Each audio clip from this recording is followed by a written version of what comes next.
Buenas tardes, ¿cómo están? Qué bueno. Quiero que revisemos en esta tarde el tema de la divinidad o la deidad. El estudio de la divinidad es realmente el estudio teológico, porque teología es el estudio de Dios, ¿cierto? Cuando hablamos de teología, propiamente dicha, es el estudio de Dios. Entonces vamos a tener un acercamiento con la ayuda del Espíritu de Dios a un asunto relacionado con la divinidad que tiene que ver con su naturaleza. Porque frecuentemente nosotros estudiamos sobre el carácter de Dios, ¿cierto? Sobre la forma como actúa con nosotros y con su creación, pero la naturaleza de Él, lo que se llama técnicamente en teología la ontología de Dios, ¿cierto? Su naturaleza, pues, necesita ser revisada permanentemente. De hecho, la construcción teológica de Dios, usted lo puede ver a lo largo de la historia cristiana, se ha venido presentando de diferentes maneras. Entonces es conveniente que desde la Biblia nosotros podamos asumir la doctrina de la divinidad de manera más precisa. ¿Qué es lo que primero Dios nos dice de Él en la Biblia? Génesis 1:1, todos lo conocen, ¿cierto? Algunos lo conocemos hasta en hebreo, ¿cierto? ¿Cómo dice? En el principio creó Dios los cielos y la tierra. ¿Qué es lo que primero dice la Biblia acerca de Él? ¿Quién es Dios? ¿Quién es? Es el que hizo todo lo que es. Es el creador, ¿cierto? Es la causa de todo, Dios. Ahora, la siguiente pregunta es, ¿cómo es Dios? Que esa es la que tiene que ver con nuestro tema de hoy, con su naturaleza o con su ontología. ¿Cómo es Dios?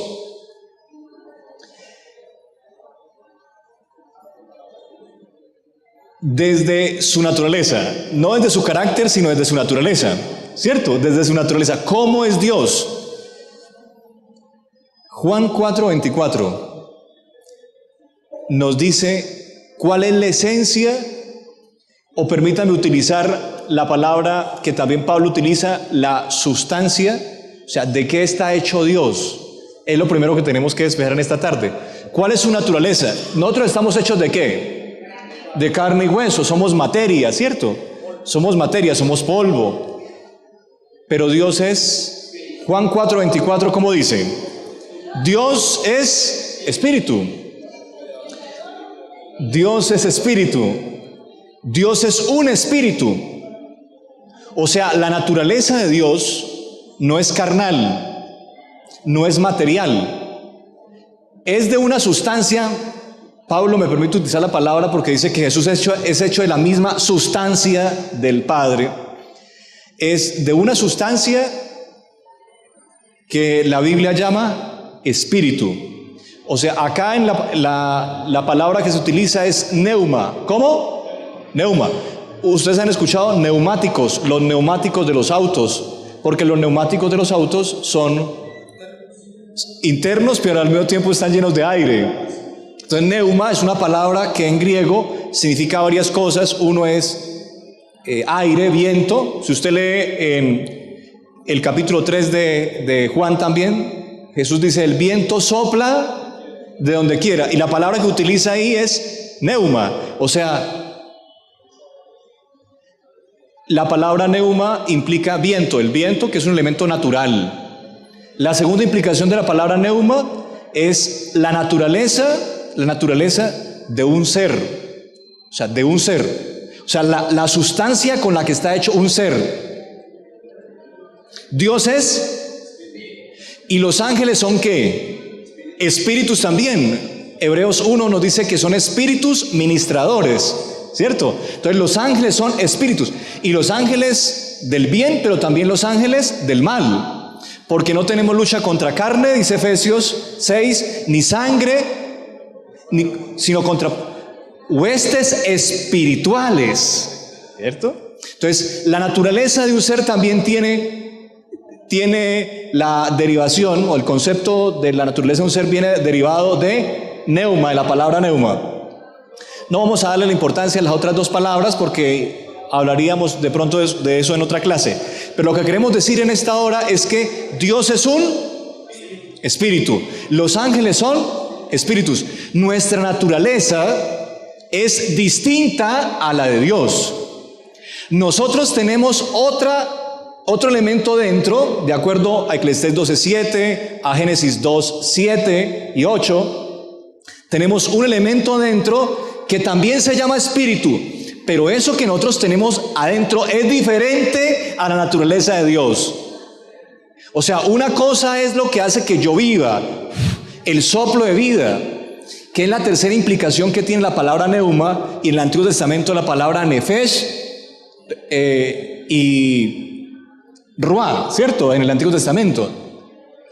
Pero es una cosa distinta lo que hace que yo viva, lo que hace que los animales vivan. El aliento de vida es distinto a la sustancia que constituye la persona de Dios. ¿Me están siguiendo o no me están siguiendo? O sea, yo no soy espíritu y yo no tengo un ser espiritual adentro. Yo tengo simplemente una energía, un soplo que Dios me da y me permite vivir, distinto a la naturaleza de Dios. O sea, cuando Dios sopló en Adán aliento de vida, no sopló a un ángel para que un ángel entrara en Adán. ¿Sí, mira? No, sopló una energía, un elemento vital para que Adán viviera, ¿ya? Pero eso es distinto a la naturaleza de Dios, o sea, su persona, la sustancia con la que está hecha. No es que Dios sopla parte de su sustancia a nosotros y nos hace vivir, no. Son dos cosas diferentes. ¿Me están siguiendo?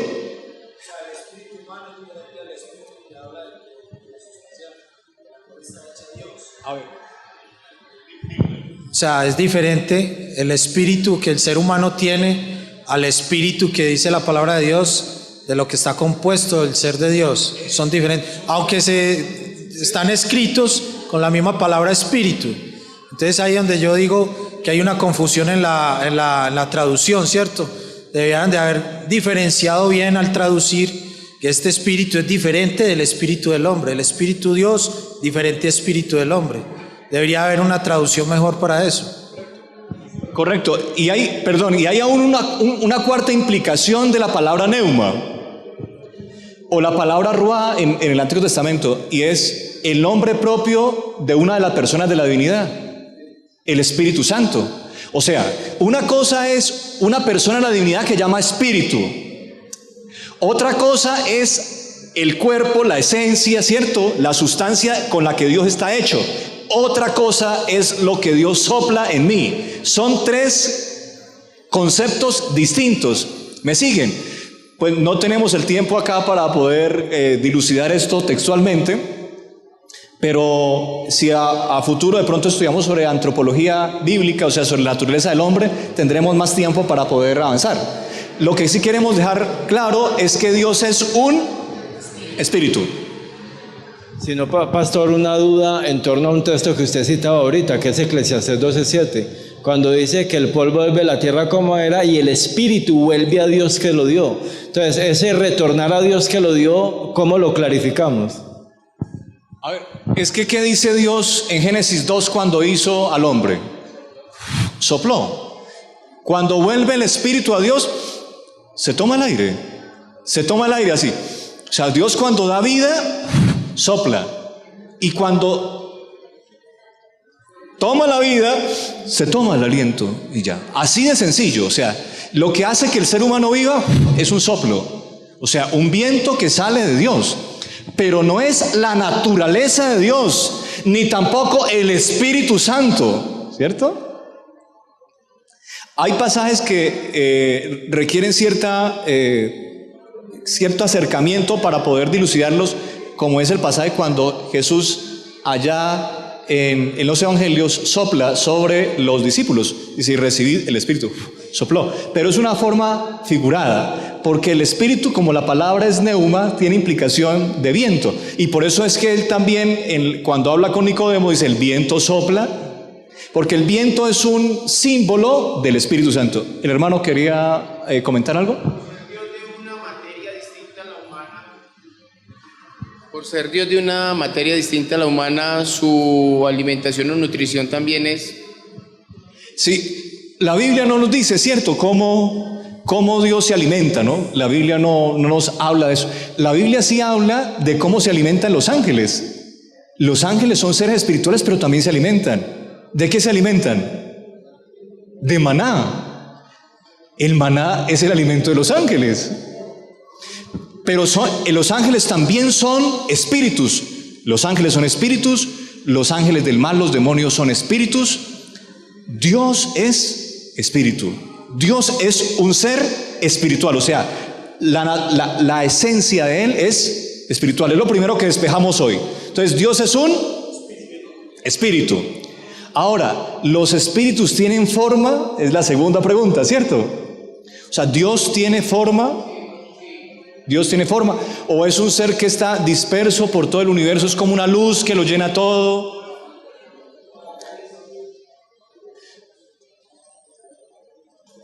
Génesis 1, 26 y 27, ¿cierto? Es una de las primeras referencias que tenemos en la palabra de Dios sobre la morfología divina. Ok, Génesis 1, 26 dice: hagamos al hombre a nuestra imagen, conforme a nuestra... O sea, si Dios está diciendo que va a hacer al hombre a su imagen, conforme a su semejanza, es porque Él es una referencia morfológica, es decir, Él tiene una forma, Él tiene forma, o sea, ya tiene forma. Y si yo me parezco a Dios, o si Dios cuando hizo al hombre lo hizo parecido a Él, es porque Dios también se parece al hombre. Un principio de interpretación bíblica o de hermenéutica bíblica es el de la naturaleza de los pasajes de la Biblia, para poder introducir otro concepto sobre la forma de Dios. Quiero abrir un paréntesis acá. Y es: cuando yo estoy estudiando la Biblia, yo tengo que darme cuenta, o debo percatarme de que existen 3 tipos de pasajes en la Biblia. ¿Cuántos? 3. Los que estudian el texto dicen que uno son los pasajes semióticos o los simbólicos. Por ejemplo, las bestias de Apocalipsis, ¿cierto? Las ruedas de Ezequiel. Eso es simbólico, es semiótico. Okay. El segundo tipo de pasaje que aparece en la Biblia es lo dialéctico, lo discursivo. Hay discursos, sermones, reflexiones, textos sapienciales como son los salmos, proverbios, que son discursos, palabras. 2 tipos, ¿cierto? Segundo.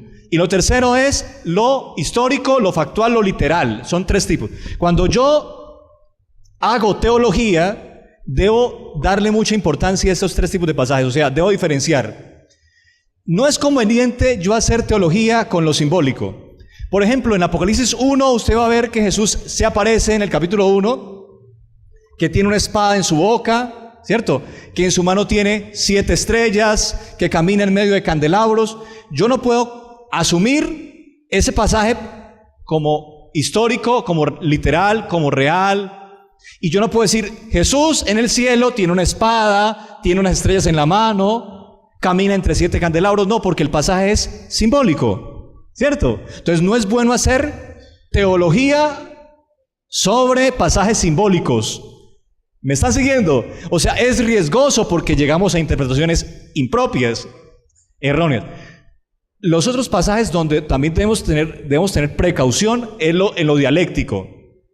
Jesús dice, a Jesús se le acercaron los discípulos para preguntarle en un diálogo, y le dice uno, muéstranos al Padre y nos basta. Y le dice: Felipe, ¿hace cuánto estoy con ustedes y no me han conocido? Pero Jesús está hablando. ¿Me están siguiendo? Como Él está hablando, eso se somete a interpretación. O sea, yo no puedo hacer doctrina tampoco sobre eso. ¿Me siguen? O sea, no puedo generar una doctrina muy estable sobre eso porque es un discurso de Cristo. O sea, eso puede tener implicaciones también figuradas. ¿Ok? Pero entonces vamos a detenernos en pasajes de la Biblia que son históricos, o sea, reales. ¿El mar rojo se abrió, sí o no? ¿Eso es una metáfora o no? No, eso es realidad, se abrió el mar rojo. Histórico, literal, lo que se llama factual, o sea, es un hecho. ¿Bien?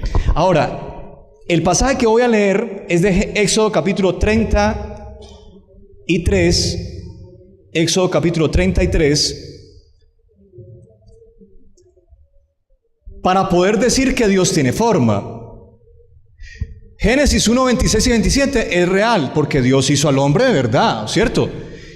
O sea, ese pasaje me sirve para sostener que Él tiene forma, ¿ok? Ahora, Éxodo 33,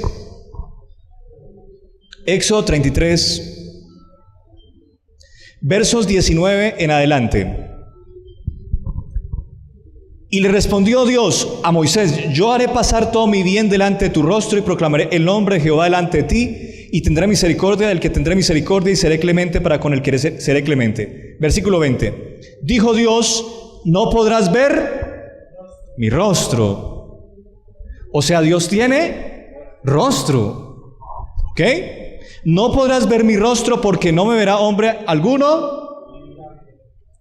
Pero la Biblia en el Evangelio de Marcos dice que los ángeles siguen el rostro del Padre, ¿cierto? Los ángeles ven el rostro del Padre. No podrás ver mi rostro porque no me verá hombre alguno vivirá. Y dijo aún Jehová, ¿quién está hablando acá? Es interesante que la revelación que tenemos de la ontología de Dios no lo está haciendo ni Moisés, ni la está haciendo Pablo, sino está Dios mismo diciendo cómo es Él. Y Él dice: yo no le puedo mostrar a usted mi rostro. O sea, Dios está diciendo: yo tengo rostro. He aquí un lugar junto a mí y tú estarás sobre la peña. Versículo 21. Cuando pase mi gloria, yo te pondré en una hendidura de la peña y te cubriré con mi mano. Tiene mano, ¿cierto? Después apartaré mi mano y verás mis espaldas, mas no verás mi rostro. Tiene forma, tiene espalda, tiene rostro, tiene mano. Las manos de Él tienen dedos también. Éxodo 31, 2 capítulos antes, versículo 18. Y dio a Moisés, claro, y lo vio, y vio al Padre. Cuando acabó de hablar con Él en el monte de Sinaí, 2 tablas del testimonio, tablas de piedra escritas con Él. Hay gente que ha dicho que ese dedo de Dios significa el Espíritu Santo, y hay que tener cuidado con eso. Pues ahorita no vamos a profundizar sobre ese punto, pero la Biblia ahí está hablando de manera literal. O sea, el monte Sinaí fue literal. Usted puede ir hoy y ver el monte Sinaí. O sea, es histórico, el pasaje histórico. Moisés estaba en el monte, las tablas son de verdad, y si todo está así, manejándose en un contexto factual, de hecho, el dedo también, literal. Dios no está utilizando figuras allí, Dios está escribiendo con su dedo los 10 mandamientos. O sea, Dios tiene forma. ¿Ok? Dios tiene forma. No podemos discutirlo. O sea, Dios tiene forma. Él se muestra de esa manera. Algunos tratando como de hacer a Dios un ser muy trascendente, lo separan de esta realidad y dicen: no, Él es como a Él no lo podemos describir, ¿no? Pero la Biblia lo está describiendo. Y hay un principio en Romanos 1 que yo quiero que ustedes lean todo Romanos 1, que es un capítulo pues en sus casas, ¿cierto?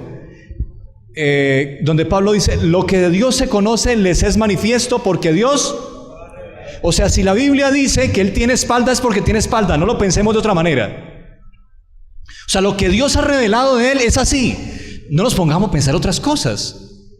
No nos pongamos a pensar que Él es una luz, que es una energía, que lo llena todo. No, Él es una persona. Él es una persona. Es una persona diferenciada del espacio, con forma, que vive en un lugar, o sea, se localiza en un espacio.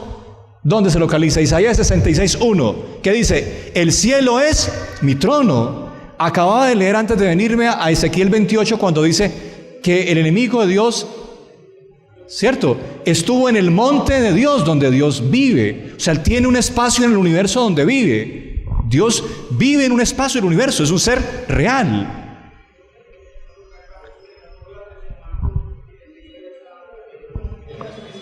Sí, algunos autores del Antiguo Testamento y del Nuevo han visto no propiamente el rostro de Dios, porque no podrá verlo hombre y vivirá, pero sí la silueta del Padre, ¿cierto? Como Isaías, como Daniel, el anciano de días de Daniel, aunque es un poco figurado, pero ya tenemos elementos literales para asumir que lo que Daniel estaba diciendo en el capítulo 7 es así. O sea, es Dios el Padre y Jesucristo que aparece, un hijo del hombre, ¿cierto? Ok. En primeros escritos de la señora Juárez, pues los que, no sé si acá todos somos adventistas, ¿cierto? Tiene forma como usted, como es que yo tengo, le dijo el ángel. El hermano está diciendo que la señora Juárez, que nosotros consideramos profetisa de Dios, en el libro de primeros escritos, ve una forma que se mueve y le pregunta a Jesucristo que si ese es el Padre y que el Padre tiene forma. El ángel le responde a ella, sí, él tiene forma. Jesús le dice. El ángel Jesús que le estaba dice, al lado de ella. Sí, pero Jesús le dice, no, tiene forma como veis que yo tengo. Jesucristo mismo le dijo a la señora White que el Padre tenía forma. Y la señora White también en otro pasaje primero escrito lo ve moverse al Padre, ¿cierto? Al Padre. O sea, él tiene forma. La Biblia en Génesis 3 nos dice que Adán y Eva escucharon el andar de Dios. O sea, Dios se mueve en el espacio, es una persona. Ok. Lo segundo que tenemos que resolver es lo de si son 3, si son 2, si son 1, ¿cierto? Esa es una preocupación que siempre surge. Y hace unos años fue muy fuerte esa preocupación en la iglesia, a tal punto que muchos hermanos en la iglesia se confundieron por si eran 1 o si eran 3. Vamos primero a leer una declaración de Jesús en el capítulo final de Mateo. El último capítulo de Mateo, ¿cuál es? El 28, ¿cierto?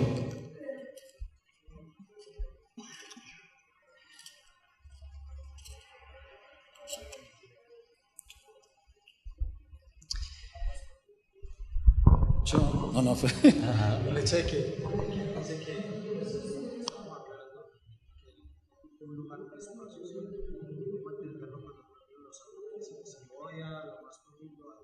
Bueno, ahora me pregunta sobre la omnipresencia de Dios. Le parece bien, gracias. Esa pregunta es válida. Vamos a ver si... Ok. Versículo 19. Id y haced discípulos a todas las naciones, bautizándolos en el nombre de Él. Esos 3 nombres nadie se los inventó. Jesús, que es Dios mismo, claro, definir que Jesús es Dios mismo requeriría otra clase, ¿cierto? Cristología. Pero Él mismo está diciendo el nombre del Padre, del Hijo y del Espíritu Santo. Ahora, esas 3 personas tienen cuerpos independientes, mentes independientes, es lo que surge, ¿cierto? La pregunta en nosotros, ¿cierto? Son 3, acá están hablando de 3. Pero esas personas tienen mentes independientes, cuerpos independientes. ¿Cómo son? ¿Cómo es Dios? Ok. Busquemos un pasaje que es también literal, histórico. El bautismo de Cristo. ¿El bautismo de Cristo en Mateo 3 es literal o es simbólico? No, literal. O sea, Él se bautizó en el Jordán. Usted puede ir hoy y ver el Jordán donde Él se bautizó. O sea, es un pasaje histórico.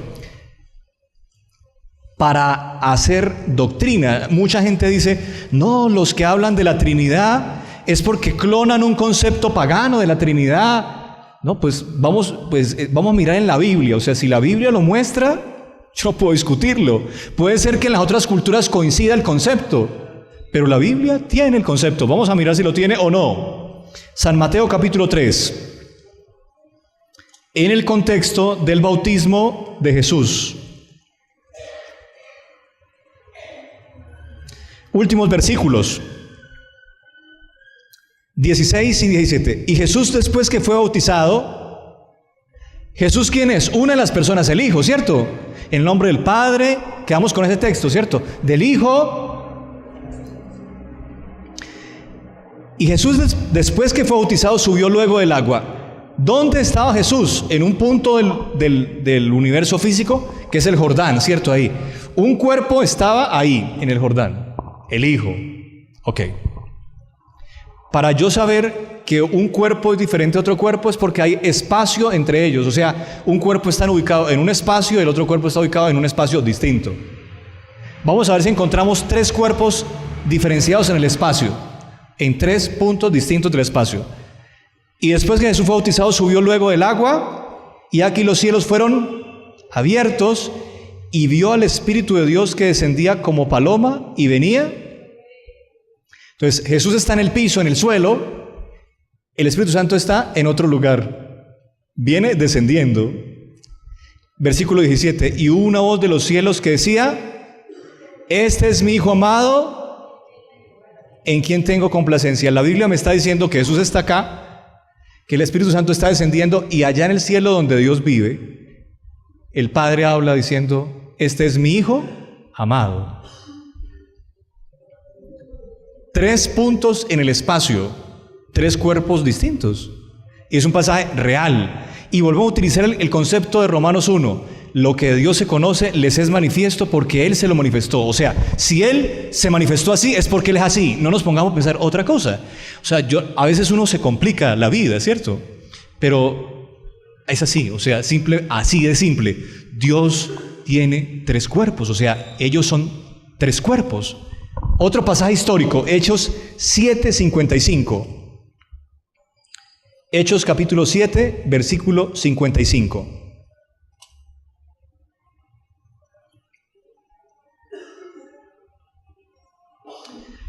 ¿Este pasaje de Hechos 7 es histórico o no? El apedreamiento de Esteban, a Esteban lo mataron de verdad, ¿cierto? Allá en Jerusalén, existe el lugar. Bueno, ¿qué dice el versículo 55? Esteban, ¿lleno de quién? Ahora, Jesús ya había ascendido al cielo, por eso el que estaba con Esteban era el Consolador, a quien el Padre envió el Espíritu Santo, el Espíritu de verdad que guía toda verdad. El Espíritu Santo estaba con... ¿Quién estaba con Esteban en la tierra? O sea, una de las personas de la divinidad, un cuerpo, el Espíritu Santo, ¿cierto? Pero Esteban, lleno del Espíritu Santo, puesto los ojos en el cielo, en otro espacio, ¿cierto? Vio la gloria de Dios y a Jesús que estaba a la diestra de Dios. ¿Cuántos hay ahí? Uno está con Esteban, ve al Padre Dios. La Biblia generalmente utiliza la palabra Dios para referirse generalmente al Padre. Y Jesús que estaba a su diestra, o sea, el Espíritu Santo está con Esteban y arriba el Padre y Jesús. 3. No hay problema, o sea, son 3. Es un concepto pagano, no es un concepto bíblico, está en la Biblia. Yo no puedo discutirlo, está en la Biblia, hay 3 cuerpos. Ahora, el capítulo 26 de Mateo. El capítulo 26 del Mateo, que habla sobre la oración que Jesús hace en Getsemaní. Eso también es literal. Jesús está en un ambiente de literalidad, está orando en el Getsemaní.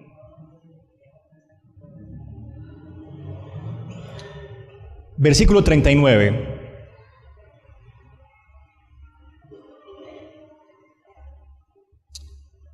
Padre mío, si es posible, pase de mí esta copa, pero no sea como ¿qué?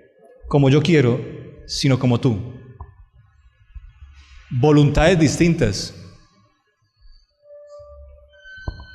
Claro, son personas. No son 3 mentes fundidas en una, no, son 3 mentes distintas. Piensan distinto. Jesús le dijo al Padre allá en el huerto: yo no quiero morir por el hombre, porque si muero por el hombre me separo de usted. Son voluntades diferentes. Y el versículo 42: si no puede pasar de mí esta copa sin que yo la beba, hágase tu voluntad. En el capítulo 8 de Juan dice Jesús: porque yo no vine a hacer mi voluntad, sino la voluntad del que envió. Son voluntades diferentes. O sea, son 3 cuerpos diferentes, son 3 mentes diferentes, son personas, voluntades distintas. Solo que, ¿cuál fue la oración que Jesús presentó para que todos sean uno? Como tú, Padre, en mí y yo en ti, que todos sean uno en nosotros. Juan capítulo 17. O sea, ellos están vinculados por esa fuerza impresionante que es el amor, ¿cierto? Y la eternidad que los ha acompañado siempre, pero son personas diferentes. Ahora, ¿cómo entender que son tres y son uno, cierto? Eso, para mí, Dios, y la Biblia me muestra así que Dios es como una familia. O sea, Dios es una familia. La palabra Dios es como el apellido de una familia, ¿no es? Porque la Biblia dice que el Padre es Dios. 1 Pedro 2. Vamos a leer 1 Pedro. El Padre es llamado en la Biblia Dios. Primera epístola del apóstol Pedro.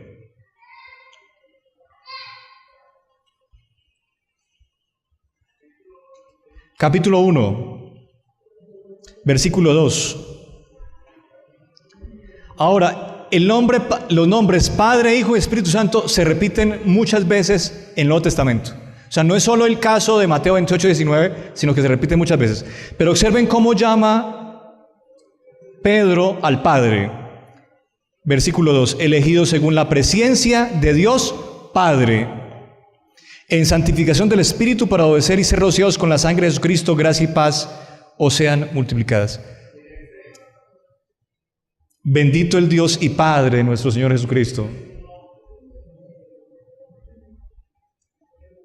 Ahora, ¿cómo llama la Biblia a Jesús?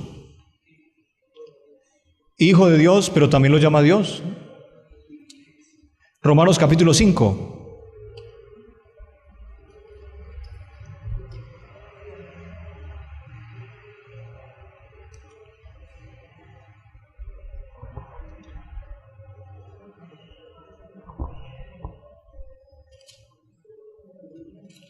Perdón, capítulo 9, 5 creo que es. 9, 5. Sí. Romanos 9, 5. De quienes son los patriarcas y de los cuales, según la carne vino Cristo, el cual es ¿qué? Dios. Sobre todas las cosas. ¿Y cómo se llama al Espíritu Santo? Pues Dios. Génesis 1, 2. Y el Espíritu de Dios se movía sobre la faz. A Él se le llama Dios también. Al Padre se le llama Dios, al Hijo se le llama Dios y al Espíritu Santo se le llama Dios. En Hechos 5, 3 y 4, ¿cierto? Para inferir una inferencia de que el Espíritu Santo es Dios también. Okay. 3 y 4 habla de que el Espíritu Santo es Dios, una inferencia. No has engañado a los hombres, sino a Dios, dice. Hazme la pregunta con decía esta semana en la lección que el Espíritu Santo hizo dos actos milagrosos que eran como que fue el crear a Jesús. Decía así, crear a Jesús en el vientre de María. Okay. Y luego poner a Jesús o sentir a Jesús en medio nuestro, sabiendo que Él tiene físicamente, está en el cielo. Entonces que eran dos actos milagrosos, sí, que solamente el Espíritu Santo Dios podía realizar. Está en el estudio esta semana. La Biblia dice que la encarnación de Cristo, en la encarnación de Cristo participó el Espíritu Santo, ¿cierto? Y la sombra del Altísimo te cubrirá. O sea, el Padre también, ¿cierto? El Espíritu Santo, ya la Biblia deja claro, pero Cristo también porque Él se encarnó, ¿cierto? Él se despojó a sí mismo haciéndose en forma de siervo y hecho semejante a los hombres. Jesús decidió encarnarse, así que, y la resurrección de Cristo también participan los tres, porque Jesús dijo: nadie me quita la vida a mí, sino que yo la pongo y la vuelvo a tomar. Y Pablo nos da a entender también que el Espíritu Santo resucitó a Jesús, y el Padre resucitó al Jesús humano, ¿no? La parte humana de Jesús que murió, pero eso para otro tema. Bueno, entonces ese es el contenido en general que quería plantearles. Ahora quiero escuchar algunas preguntas de ustedes, si necesitamos de pronto aclarar algún concepto que trabajamos en esta tarde. Cuando hablamos de la identidad de nuestro Dios, ¿cierto? El Antiguo Testamento Deuteronomio, capítulo 4, versículo 6, ¿cierto? Es clave para poder identificar esa identidad de nuestro Dios. Porque Jehová, el Señor Jehová, uno es. Ahora, hay un término cuantitativo y cualitativo en el hebreo, ¿cierto? Que nos permite manejar también esa conceptualización. Por eso cuando habla del Génesis capítulo 1 de Dios, que es el término hebreo de cantidad, ¿cierto? Que es en el principio creó Dios, y ese Dios en el original sí nos da la idea del plural, ¿sí? Del plural. Entonces el Elohim, ¿sí? Entonces sería bueno tocar un poquitico ese aspecto para... Sí, la palabra Elohim es una palabra, un sustantivo masculino que termina en im, ¿cierto? En im, cuando, pues, una yod y una mim en hebreo, pero cuando uno la lleva la translitera al español queda im, ¿cierto? Y esa im hace las veces de S en español, o sea, le da una característica de pluralidad al sustantivo. Entonces realmente no diría en el principio creó Dios, sino diría creó dioses, pero no es porque sea dioses, sino porque Dios es más de uno, ¿cierto? Pero observen que el sustantivo está en plural. Bereshit bara Elohim, Elohim está en plural, pero el verbo que es bara está en singular, creó. En español queda así, ¿cierto? En el primero creó, Dios creó, y creó es de una persona, ¿cierto? O de una entidad. Pero es que Dios no es una persona solamente, una persona, sino es como un consejo, es como un congreso. Cuando yo digo, el Congreso de Colombia legisló la ley 150, la ley 100, la ley 910, ¿cierto? El Congreso no es una persona, es un grupo de personas, o el consejo. O sea, Dios es un consejo, el consejo de paz. O sea, Dios es uno porque es un solo consejo en todo el universo y no hay más Dios que Él. Pero es un consejo, o es como una familia. ¿Soy claro? Pero es uno solo, ¿cierto? Es un solo Dios, es una sola familia, es un solo consejo, pero está formado por varios miembros, ¿no? O sea, son 3 miembros. ¿Quedó despejado? Ok. ¿Algo más? La pregunta de que, cierto, cuando hay veces estoy dando un estudio bíblico que le dicen a uno, bueno, la manera en que Dios se manifiesta, si Él ocupa un lugar en el cielo, cierto, la manera en que Él está, porque como dice el Salmo, si fuera lo profundo del mar, ¿a dónde huiré de tu espíritu y de tu presencia, cierto? Si Él está en un lugar específico, ¿cómo explicado? O sea, no he podido, siempre he dicho que de pronto que por el medio de los ángeles, Él puede tener ese control de la presencia de Él por medio de los ángeles en otras personas. He pensado en eso, pero no sé si de pronto aquí podemos despejar esa. Esa es una pregunta. Y la otra está en el hecho de que también cómo explicar cuando dice la Biblia que aún el pensamiento no ha llegado a mi mente y aquí que tú lo conoces. Bueno, lo segundo no se lo va a contestar. Lo primero sí se lo contesto por razones de tiempo. Lo primero sí se lo contesto. ¿Cómo entendemos la omnipresencia de Dios? A mí me parece que hay un texto en el Nuevo Testamento que aclara muchísimo, que es Hebreos 13.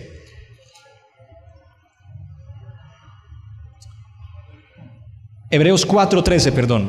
Es Hebreos 4:13, no Hebreos 13:4, sino Hebreos 4:13.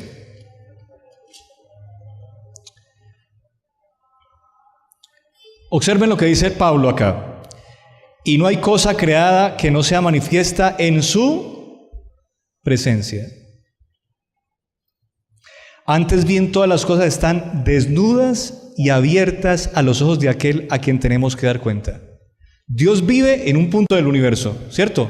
Algunos físicos teóricos dicen que son universos, o sea, no es que haya un universo, sino que hay muchos universos. Pues, ¿quién se puede poner a discutir eso, cierto? Eso es física teórica. Dios vive en un punto del universo. Su casa está allá, su trono. Millares y millares le sirven. Apocalipsis 4, Apocalipsis 5, ¿cierto? Nos muestra eso. El trono de Dios. Él vive en un espacio real, porque Él es un Dios real. Pero ¿cómo es que está en todas partes? Algunos dicen, no, es que Dios está en todas partes, o está allá o está en todas partes. No, mire, el concepto de omnipresencia, de acuerdo a Pablo, en Hebreos 4:13 es, no es que Dios esté en todas partes, sino que todas las cosas están presentes para Dios. O sea, a ver, vamos a enfocarnos un poquito acá porque acá requiere un poquito de atención. O sea, no es que Dios esté metido en todas partes, no, Él es una persona. Y de hecho, cuando nosotros decimos Dios está en todas partes, podemos caer en un concepto que se llama panteísmo, porque está en todas partes, pues todo es Dios. Dios es panteísmo. No, Él es una persona, Él vive en el universo, ya quedó diferenciado esto. O sea, en un punto de este universo o de los universos que haya. Pero Dios tiene su trono, solo que Él, para tener contacto con su creación, a Él no lo está afectando el espacio, o sea, Él no tiene que desplazarse en el espacio, sino que todo está a la mano. O sea, Dios tiene todas las cosas en primer plano. Leamos otra vez el versículo. Y no hay cosa creada que no sea manifiesta en su presencia. O sea, todas las cosas están presentes para Él. ¿Sí me hago entender? Es como si Él tuviera un televisor, pues es cierto, acá para poder entender su grandeza, que es inexplicable, ¿cierto? Como si tuviera y todo lo viera por en un monitor. Pero Él no necesita, lo ve presente, lo tiene presente. O sea, está al frente de Él. Todo está presente para Él. Todas las cosas. Pues imagínense. Todo está presente para Él. Ya. La hermana tiene una pregunta. Con la pregunta de la hermana terminamos. Sí. Ese texto es clave. Sí, ese texto es clave. Hermana. Ya que llegamos a ese punto, en la Biblia dice que hay unos seres celestiales. Por ejemplo, el que tiene muchos ojos. Pues en mi imaginación pienso que de pronto es un elemento que Dios utiliza como para saber todo. Para mí sería como si fueran cámaras. No sé. Ok. Está bien. El tema, hace un momento introdujimos un concepto que es el de la prevalencia y literalidad de los pasajes, que decíamos que hay que tener cuidado para diferenciar tres pasajes, ¿cierto? Los pasajes semióticos, los simbólicos, los pasajes que son dialécticos, o sea, los discursos, las palabras, los sermones, y tercero, los pasajes que son literales históricos. Entonces es muy complicado asumir literalidad en ambientes simbólicos, o sea, ambientes simbólicos como Ezequiel y las ruedas, o en Apocalipsis cuando habla de los 4 seres vivientes, ¿cierto? Que uno tenía cara de becerro y que ya. Ahí tenemos que tener mucho cuidado porque es simbólico, o sea, ahí podemos encontrar otras explicaciones semióticas que llaman los teólogos, ¿cierto? Sí, eso es. O los 7 espíritus que también aparecen en Apocalipsis, ¿no?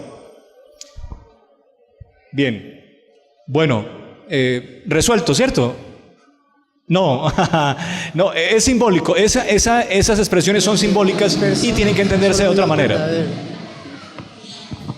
Pero está bien en la aplicación o en la significancia que usted le da de que los ojos sí significan conocimiento. O sea, eso en la Biblia es correcto. La lámpara del cuerpo es el ojo. O sea, es lo que permite el control, el conocimiento, como una cámara podría decir uno, ¿cierto?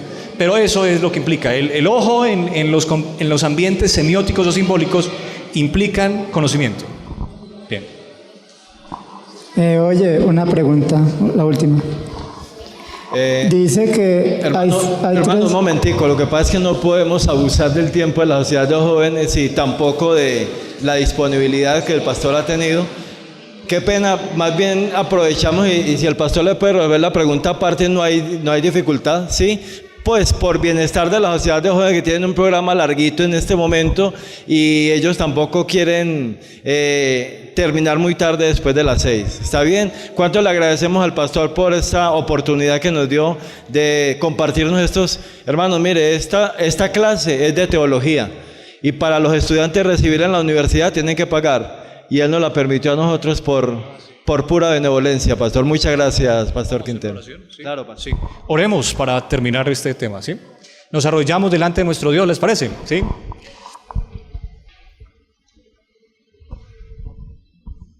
Señor, tú nos insistes en que te conozcamos, porque tu venida está tan segura como el alba, y porque esta es la vida eterna, que te conozcan a ti, el único Dios verdadero, y a Jesucristo, a quien tú has enviado. Pero ¿a quién tú te le revelas, Señor? Al humilde de corazón, al que tiembla ante tu palabra. Danos, Señor, humildad para conocerte. Pero más que conocerte, Señor, queremos amarte. Guárdanos en el resto de esta jornada espiritual. Por Jesucristo. Amén.